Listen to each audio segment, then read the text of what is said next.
From Sacramento, it's liftoff on Mr. Creepy's second of 3 World Series of Poker trips to Vegas. My goal? Grow my WSOP Poker bankroll enough so I can play in the 2025 main event. Remember, if you subscribe, I can keep playing poker. If you comment, I'll know what to make videos on in the future. I touched down in Vegas with Mrs. Creepy and her sister, International Creepy. She's from Dubai. Around 4 p.m., we hit up the Bacchanal Buffet across the street at Caesars and paint the town like tourists. June 23rd was a special day. I got up really early to anti-sweat John Fisher and the A's fake groundbreaking down the street at 8 a.m. Hi, Brodie Brazil. The fake groundbreaking was strangely indoors and I was locked out. I returned to my room at Paris and registered for the $500 Freezeout at exactly 10:53 a.m. I'm alternate 210 or so. And of course, because we're really early in the tournament, it's moving slow. Here's my running poker profit loss statement up to this point, which doesn't include the near $4,000 sports bet profit from the last video, which leads to the question, are poker vlogger win-loss statements really all that relevant? And who would you like me to track and give an accurate report for? If I get enough responses in those comments below, I'll find some vloggers, I'll score their tournaments over the last month at the World Series and make a video on that subject in the next week or so. At 11:34 a.m., I was directed by the WSOP Plus app to the Horseshoe, where I was seated at table blue 431 with a starting stack of 25,000 chips. It was an icebox and my nose started to run almost immediately. Here's a fun fact. The Update My Stack option on the app has absolutely no filter, meaning you can enter any number, a discovery that myself and Nick Rigby, Mr. Dirty Diaper, discovered early. Came in behind the button and I folded until I was the big blind. The blind's 200, 400. I picked up 9 of diamonds, 9 of clubs. The middle position with like 80,000 chips, raised to 1,000. Small blind called and I also called. Flop was ace 7-3. We checked. He bet 800. Small blind folded. I called. Turn 2 of spades. I checked. He checked. The river was a 5. The river was insignificant. Since he checked the turn and bet really small on the flop, I figured he didn't have an ace, so I'd make a move. I bet 3,500. He tanked and tanked and tanked and he folded. Now I have around about 28,000 from a starting stack of 25. I pick up 2 red aces and it's about an orbit later, and that same big stack with like 80,000 chips opens for 1,000. With my aces, I raised to 3,500. Everyone folds back to him. I believe he was under the gun +1. He made the call. Flop was 7-3-3. He checked and I decided to check back to kind of play a little cutesy, see what I can do. The turn was a 4. He bet 3,000 and I tank called. The river was an 8, an offsuit 8. No flushes. I guess if he had a 5-6, he would have hit a straight. So he tanked and bet 15,000, which was most of my stack. Looking back at things, I should have went all in because I probably had like 21, 22 behind, but I just called the 15. He turned over pocket queens, so we're both playing cutesy, and I got lucky with the aces against the queens. We're on a 25-minute break. I'm going to hit my hotel room and come back here, and maybe I don't have to lie about my chip stack, right?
at the end of this break is going to be the registration break.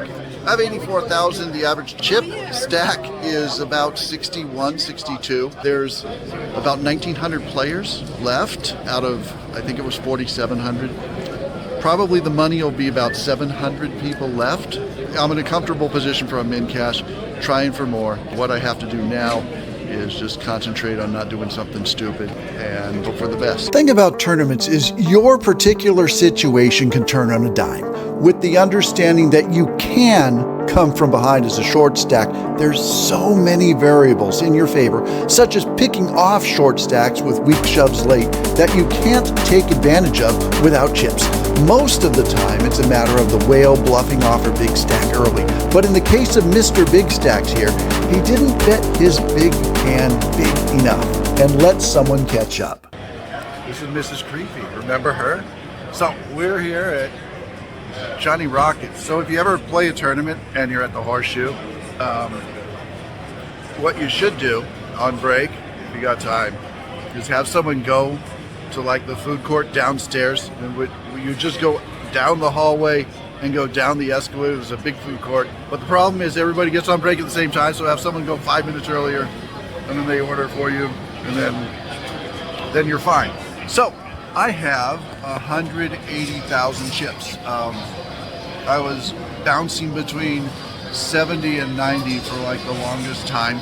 I had ace king and a short stack shoved all in with pocket sevens, and I over shoved, and someone behind me also shoved for less than me but more than the short stack with ace jack, and of course the flop came ace jack 10, and nobody improved after that. He won with 2 pair. So I was down to like 60,000, and then I bounced up to 90 and stayed there. And blinds were 3,000, 5,000, and under the gun I got aces. So I played this game before, and I'm not going to do something to entice people to come in. So I raised to 20,000 under the gun. The small blind jammed on me. It's nice. I took my time and got my camera so I don't miss either busting out with aces or doubling up with aces. And then I started recording. I called, and as you see the board, he almost got me. But I was up to 205 at the time. I am down to 180. The money bubble is going to be in probably about half an hour, and I need to tell myself don't spaz out and say, oh, I need to get more chips because it's close to the money bubble, and I need to go all in because I can get an extra 20,000 chips, or go broke. That might be what he did, is he might have spazzed out because he was down to whatever 20 big blinds or something like that, which is a heck of a lot. Anyway, I'm excited. I've got, another 14 hours before I win the entire tournament. I'm in the position where it might happen. I just got to play right and see what happens. If you're a novice to poker, here's a lesson on how to count chips. The standard that most poker professionals follow is to put their chips in stacks of 20. Why 20, you say? Traditionally, the people running the tournament put those chips in racks at the end of the night for safekeeping. Each rack's going to hold a stack of 5 rows of 20 poker chips, hence the 20 chip standard.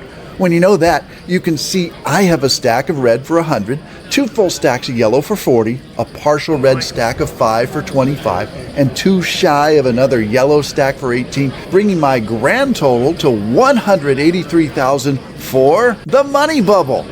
That means that the next person who loses makes $0. There's an all-in over there. And there's an all-in right next to us. And everyone after that gets at least 1,000. And we're one from the money. All right, it's time for everyone to give up. Give up, everybody, give up. 3 people in the room busted out right there, and they split the lowest 2 payouts, and everyone else in the room was guaranteed at least $1,006. You shoved with kings? How could you do that? A guaranteed 1,006 is a lot better than a guaranteed 0, so I opened up my range a bit, and I shoved with ace queen and got lucky against pocket kings. Sorry, man.